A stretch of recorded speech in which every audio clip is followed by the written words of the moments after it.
nggak sih dengar istilah tiger parenting? Jadi pola asuh ini sebenarnya pola asuh yang strict ya, atau fenomena strict parenting deh. Strict parenting adalah suatu cara di mana orang tua itu sangat ketat, tegas sekali menerapkan aturan, bahkan anak itu harus menjadi yang terbaik gitu ya. Nah, saya mengambil satu poin gini, um, berdasarkan based on my experience in my life, bahwa saya punya orang tua yang saya tidak pernah menganggap apakah pola asuh seperti itu salah dalam dunia pendidikan. Saya tidak akan pernah menyalahkan orang tua yang begitu, karena setiap orang tua itu pasti yang terbaik untuk anaknya. Karena saya pernah berada di posisi yang sama gitu. Jadi gini, jadi contoh nih, kayak dulu saya ngerasa waktu masih remaja gitu ya, saya ngerasa kenapa ya kok hal-hal kayak gini aja harus diatur gitu. Atau kok saya seakan-akan saya harus menjadi yang terbaik gitu. Jadi setiap kali setiap kali saya capek gitu ya, mama saya nggak pernah oh capek ya nak gitu, saya selalu di senyum ya. Jadi kamu nggak boleh menunjukkan capek itu di depan orang. Waktu itu kan namanya remaja, kita nggak ngerti ya, kita ngertinya kenapa sih orang tuaku begini banget, seakan-akan seperti disetir gitu. Waktu itu pikiran awam saya adalah kenapa kok mama begini gitu ya. Tapi saya menyadari satu hal bahwa sekarang saya menyadari bahwa oh ternyata apa yang mamaku lakukan itu sebenarnya bermanfaat untuk saya.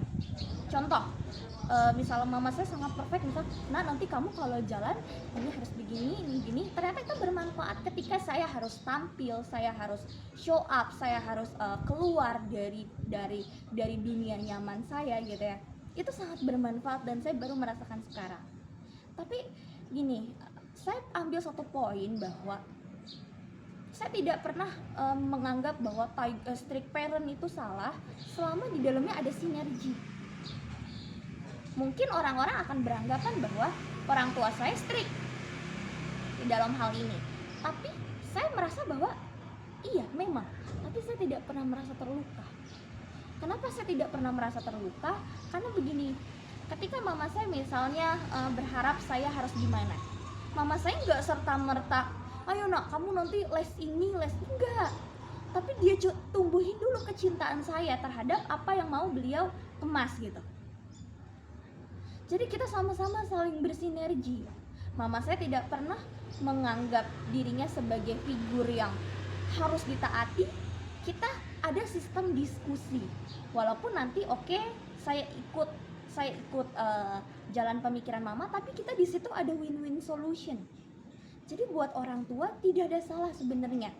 Walaupun orang bilang orang tuanya terlalu berambisi, orang tuanya terlalu strict parent dan sebagainya, tidak ada yang salah, karena setiap orang tua itu pasti menginginkan yang terbaik. Cuman bagaimana pengemasannya? Nah, itu harus dikemas dengan cinta. Misalnya kita pengen banget anak kita misalnya jadi dokter, maka bagaimana caranya supaya si anak itu bisa berminat terhadap dunia kedokteran? Bukan kita yang memaksa, tapi dari diri dia sendiri gitu. Jadi tidak ada yang salah dengan pola asuh yang strict, tiger mom, selama satu di dalamnya terjadi koneksi yang baik antara kedua belah pihak, maupun orang tua maupun anak. Koneksinya dulu diperkuat, baru kemudian bersinergi membentuk goal, membentuk tujuan ke depan apa yang harus dilakukan. Dan buat para remaja atau anak-anak yang merasa iya sih kakak mungkin punya orang tua yang enak diajak ngobrol, tapi orang tua kuna, kadang-kadang kita ngerasa kayak gitu.